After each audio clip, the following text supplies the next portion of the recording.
Fala galera, aqui é o Paulo Aragão falando, sejam todos bem-vindos ao Giro Bitcoins, podcast diário que vai te informar no menor tempo possível sobre as últimas notícias que agitaram o mercado cripto mundial. Para começar o episódio de hoje, segunda-feira, 4 de maio de 2026, cada unidade do Bitcoin está custando aproximadamente $80.100 americanos, com uma alta superior a 1,7% ao longo das últimas 24 horas.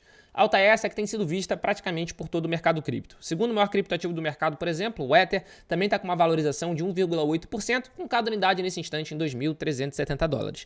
E se a gente for olhar ali o ranking das maiores criptomoedas do mercado, a gente vai ver que a XRP está subindo 0,8%, a BNB está subindo 1,2%, Solana subindo 0,8%, descendo um pouquinho mais, a gente tem a Hyperliquid subindo 1,6%, a gente tem a Chainlink subindo 3,7%, enfim, a gente vê uma alta espalhada por todo o mercado cripto. E o Bitcoin voltou a superar, que nem vocês puderam perceber, os $80.000. Primeira vez que o BTC consegue superar essa marca desde janeiro desse ano.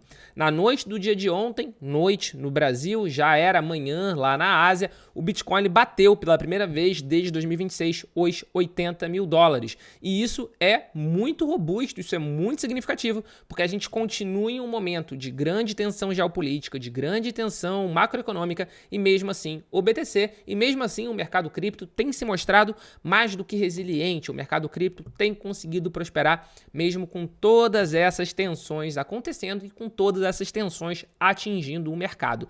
E falando em mercado global, para vocês verem a importância do BTC ter conseguido atingir esses $80.000, o quão significativo é, nesse momento a Bolsa de Valores americana, que já está aberto ali aproximadamente 1h30 no momento de gravação desse episódio, está operando basicamente em queda. Dow Jones em queda de 0,45%, S&P 500 praticamente estável, mas operando em queda de 0,02%, e Nasdaq com uma leve alta de 0,12%. E o índice que eu mais tenho utilizado durante essa guerra dos Estados Unidos e Irã, que é o preço do barril de petróleo, a gente vê que está em alta, em $103, com uma alta de 1,23% no mercado no dia de hoje. Então a gente vê que essa valorização do mercado cripto, por exemplo, ela não está vindo como uma expectativa, por exemplo, de uma resolução diplomática do conflito ou algo do gênero. Porque se fosse disso, a gente estaria vendo isso refletindo diretamente no preço do barril do petróleo e também no mercado de estoque, no mercado acionário dos Estados Unidos. Enfim, a gente tem visto uma injeção de ânimo no mercado cripto, inclusive apesar da gente continuar no índice neutro, no Fear and Greed, no medo e ganância, a gente continuar no neutro, a gente vê uma melhora desde a sexta-feira. Na sexta-feira, a gente estava marcando neutro 41 pontos. No dia de hoje, a gente está marcando neutro mais 46 pontos. Então teve uma leve melhora e essa melhora é justamente o que está causando essa valorização no mercado cripto. Não tem nenhum grande fator em específico, o fator é realmente uma confiança no médio e longo prazo no Bitcoin e nas criptomoedas. E antes de dar prosseguimento no episódio de hoje, eu quero te pedir aquele favor. Se você estiver escutando a gente agora pelo YouTube, eu vou pedir a sua inscrição, o seu comentário, o seu like, o seu engajamento. Da mesma forma que se você estiver escutando a gente pelo Spotify, Deezer, Apple Podcast, deixe o seu comentário, passe a seguir o podcast, deixe a sua avaliação de 5 estrelinhas, que isso ajuda demais a continuidade do nosso trabalho.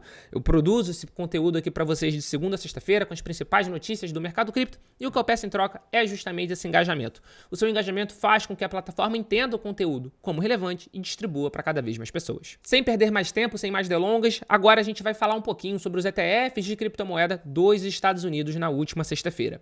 Última sexta-feira, dia 1º de maio, feriado no Brasil, não foi feriado nos Estados Unidos, então teve negociação normalmente. E a gente teve inflow robusto, tanto no ETF de BTC quanto no ETF de ETH.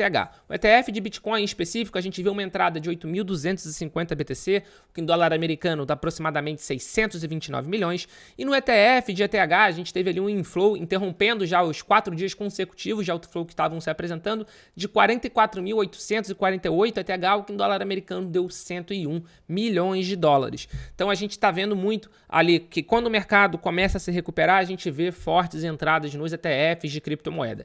E essas fortes entradas nos ETFs de criptomoeda acabam sendo um fator positivo para mais valorização. Então vamos acompanhar o mercado no dia de hoje, porque o Bitcoin, que nem a gente acabou de ver, continua conseguindo sustentar acima dos $80.000. Bateu $80.000 na noite de ontem, teve uma realização de lucro natural, chegou a voltar ali para os 78, agora na manhã já voltou a recuperar os $80.000, mas de qualquer maneira essa faixa já é uma faixa muito interessante, já é uma faixa bem relevante para o BTC e para as criptomoedas. E apesar da gente ter tido essa entrada nos ETFs de Bitcoin, nos ETFs de Ether Spot, a gente não teve compra nessa semana da Strategy. Strategy, a maior detentora corporativa de BTC do mundo, pausou na semana passada as vendas da STRC. Para quem não sabe, a STRC, que o mercado tem chamado de Stretch, é uma ação da Strategy que gera um rendimento mensal. Agora eles mudaram para bimestral. Mas, de qualquer maneira, eles pararam a venda na semana passada e é justamente com a venda dessas ações que eles estão captando recursos para a compra de novos BTC, para as compras de novo Bitcoin. Mas, apesar da Strategy não ter feito nenhuma movimentação, a gente viu outros players do mercado se movimentando, tanto de compra quanto de venda. E vamos começar falando de venda. A Riot, uma mineradora de Bitcoin, que é ainda uma das maiores detentoras corporativas de BTC no mundo. Nesse momento é a 7ª maior empresa que detém BTC do mundo, com 15.680 em carteira, vendeu mais 500 Bitcoin, mantendo justamente uma estratégia de liquidação em 2026. Eles têm feito essas vendas periódicas até como uma forma de pagar os custos operacionais e também de levantar capital para fazer investimento em outras áreas. Entre essas outras áreas, naturalmente, a gente tem a AI, a inteligência artificial, a gente tem visto diversas empresas de mineração de Bitcoin rumando para esse lado também, e é claro que uma queda no preço do BTC acaba fazendo com que eles tenham que liquidar mais. A Riot já pediu, já protocolou na SEC, inclusive, esse comunicado, e que eles podem vender integralmente ou parcialmente a reserva deles em BTC.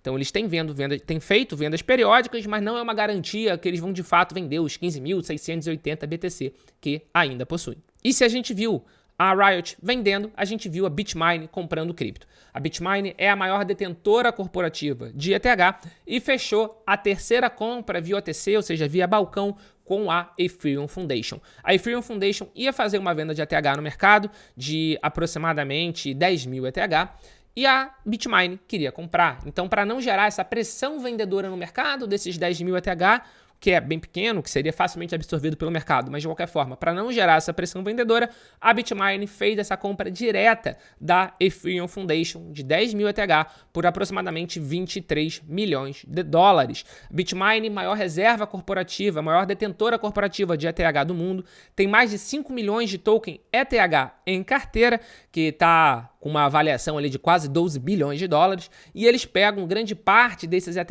e colocam em staking, colocam em mineração. E com isso eles já conseguem gerar uma renda passiva anual ali de cerca de 200 milhões de dólares. Então a estratégia da BitMine é muito interessante, é gerar receita com esse ETH já comprado.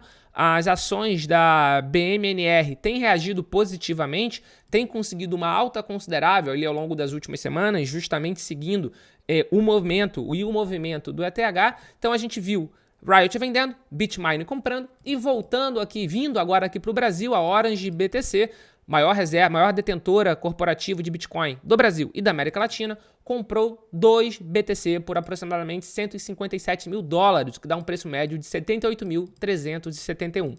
O preço médio de todos os BTC que eles possuem está acima de 100 mil dólares e eles estão fazendo essas novas compras justamente até para conseguir reduzir o seu ticket médio. Nesse momento, a Orange possui 3.727 BTC em carteira e é o 23º maior detentor corporativo de Bitcoin do mundo. Falando só de América Latina, eles lideram. Na segunda posição, a gente tem a Melius do Brasil, aquela empresa de cashback que usa parte dos seus lucros, da parte das suas receitas para comprar Bitcoin com 605 BTC. E na terceira posição, a gente tem o Mercado Livre com 570 BTC. Dando prosseguimento ao episódio de hoje e agora falando sobre um tema que a gente debate aqui por muito tempo já e que é muito aguardado por todo o mercado cripto, que é o Clarity Act, que é aquele projeto de lei dos Estados Unidos que busca regular as criptomoedas, busca regular todo o ecossistema de uma forma branda, e mais do que uma forma branda, de uma forma que favoreça a indústria cripto. A gente teve notícias de novos avanços no Clarity Act. Um ponto que estava travando o debate no Senado para potencial aprovação, para posterior aprovação, era sobre o rendimento em stablecoin. O setor bancário queria proibir completamente, não autorizar nenhuma espécie de rendimento das stablecoins, falando que isso pareceria bastante um depósito bancário. Mercado cripto queria uma aprovação ampla e irrestrita e, pelo visto, eles chegaram em um meio termo. Foi-se divulgado em um novo rascunho que o rendimento passivo, simplesmente por você possuir stablecoin, de fato seria proibido, mas que seria permitido recompensa baseado em atividade. Eu particularmente ainda não sei o que é recompensa baseada em atividade. Eu acho que isso vai ser potencialmente esclarecido ali durante esse debate no Senado, mas a gente precisa acompanhar de perto, porque inclusive parece que vai ser já ali no debate do Senado, já vai ser na semana do dia 11 de maio, ou seja, na semana que vem, na próxima semana. Então parece que o setor bancário e o setor cripto chegaram em um acordo. Não sei ainda muito bem qual é esse acordo, porque, como eu falei, proibiu por uma renda passiva, mas permitiu uma recompensa por atividade. Eu não sei ainda muito bem o que vai ser isso por atividade, a gente precisa acompanhar de perto, mas de qualquer forma parece que a gente vai ter o debate, e indo para o debate a gente sabe que a gente vai ter a aprovação em um curto espaço de tempo. Então, de qualquer forma, notícia positiva. Ainda é mais positivo se a gente considerar que a Coinbase, que tinha sido o principal player do mercado a se levantar e se posicionar contra o rascunho do Clarity Act lá em dezembro, agora está pressionando para que o debate seja marcado no Senado para poder ir para uma aprovação. E para fechar o Giro Bitcoin de hoje, a GameStop, que possui BTC em carteira, inclusive, que é também uma empresa de tesouraria de Bitcoin, tem tesouraria de Bitcoin, fez uma oferta para comprar o eBay. A oferta envolve cash, dinheiro e ação, troca de ação, e é avaliada em 55,5 bilhões de dólares para comprar 100% do eBay. Caso essa proposta seja aceita, indiretamente, por causa justamente do BTC que a GameStop possui, a eBay vai acabar se tornando também uma empresa de tesouraria de BTC, uma empresa com BTC em carteira.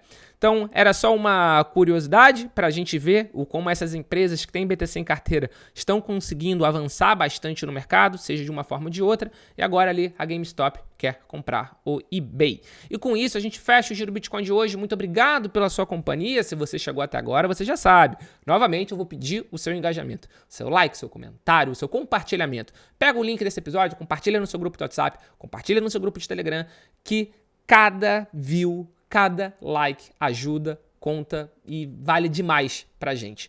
Produz conteúdo de segunda a sexta-feira pra você. O que a gente pede em troca é justamente esse engajamento gratuito. Muito obrigado pelo seu apoio e a gente já tem um encontro marcado aqui no nosso episódio de amanhã. Valeu!